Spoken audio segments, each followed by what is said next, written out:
વડોદરા શહેરના ડભોઈ રોડ પર આવેલા નાથદ્વાર વિલા ફ્લેટમાં લિફ્ટ તૂટી પડવાની ઘટના બનતાની સાથે જ અફરાતફરીનો માહોલ સર્જાયો હતો। સદનસીબે આ ઘટનામાં કોઈ જાનહાનિ થવા પામી નથી। મહિલાને પગમાં નાની મોટી ઈજાઓ પહોંચી છે।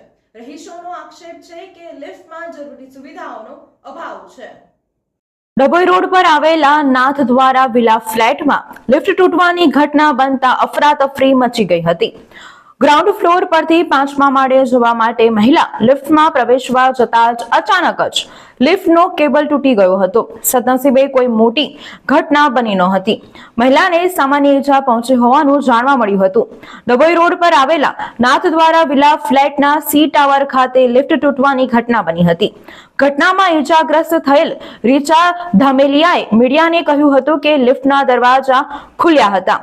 હું લિફ્ટમાં મારો સામાન મૂક્યો, જે બાદ લિફ્ટનો દરવાજો બંધ કરવા જતા અચાનક જ લિફ્ટ પડી ગઈ હતી। મને આખા શરીરમાં જોરથી ઝટકો લાગ્યો હતો, જેનાથી ગભરાઈને હું બહાર આવવા ગઈ ત્યારે મને પગના ભાગમાં ઈજા પહોંચી હતી। સોસાયટીના રહીશોએ મીડિયાને કહ્યું હતું કે લિફ્ટમાં કોઈ ઇમરજન્સી નંબર નથી અથવા લિફ્ટને કેવી રીતે ખોલવી તેની કોઈ ટેકનોલોજી પણ નથી। સોસાયટીના રહીશોએ એક સળિયો રાખે છે, જેના દ્વારા લિફ્ટ કેટલીક વાર બંધ થઈ જાય તો આખી સોસાયટીના ટાવર વાઇઝ ઘણા લોકો લિફ્ટમાં ફસાયા છે અને તેને બહાર કાઢવામાં પણ આવ્યા છે। સર્વિસ વાળો આવે છે, શું સર્વિસ કરે છે એ ભાઈને જ ખબર હોય, છતાં બી આ નસીબ કહેવાય કે લિફ્ટ સેકન્ડ કે થર્ડ ફ્લોર પર નથી, જસ્ટ ફર્સ્ટ કે સેકન્ડ ફ્લોર પર જતી અને સ્વિચ દબાઈને લિફ્ટ પડી। એમાં આ જે છે એમના મધર છે ને એમની છોકરી માંડ બચ્યા છે। એટલે આવી ઘટના હોત ને કઈ થયું હોય તો લિફ્ટની અંદર આજે અકસ્માત કે મૃત્યુ થયો તો કોણ જવાબદાર? અને અમે પ્રોપર જવાબ આપતા નથી। અમને કહ્યું કે અમારા 50 લાખ આપી દો। આજ દિન સુધી અમારી સોસાયટી રજીસ્ટર થઈ 3 વર્ષ થયા છે। હવે બધા બહાર નીકળી ગયા છે।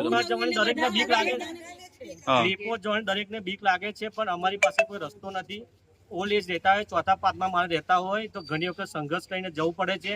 પાછળ જે ડીસી તમે જોઈ શકો છો મૂકેલું છે, ડીજી એમને કીધું છે કે આ અમને ચાલુ કરીને આપ્યો, પણ 3 વર્ષથી ખોખાની જેમ પડ્યું છે। કીધું છે કે આપણે ઓટો કરી દઈશું, લિફ્ટમાં લાઇટ જાય ને ત્યારે ઓટોમેટિક નીચે આવશે। આ દિન સુધી એને જનરેટરને ક્યારે પણ કનેક્ટ કરીને આપ્યું નથી। લાઇટ જાય છે ત્યારે બધા ફસાય છે। 3 વર્ષથી બંધ હાલતમાં છે। બધાએ પૈસા આપ્યા છે, 25,000 રૂપિયા તરીકે પાર્કિંગના પણ લીધા છે।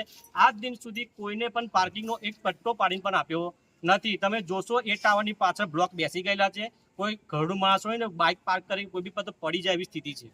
તમે રૂબરૂ બધી વસ્તુ આયા છો તો તમે ચેક પણ કરી શકો છો। એટલે અહીં જે અમે કહીએ છીએ એ 100% સત્ય છે અને તમે પણ આ વસ્તુ જોઈ શકો છો।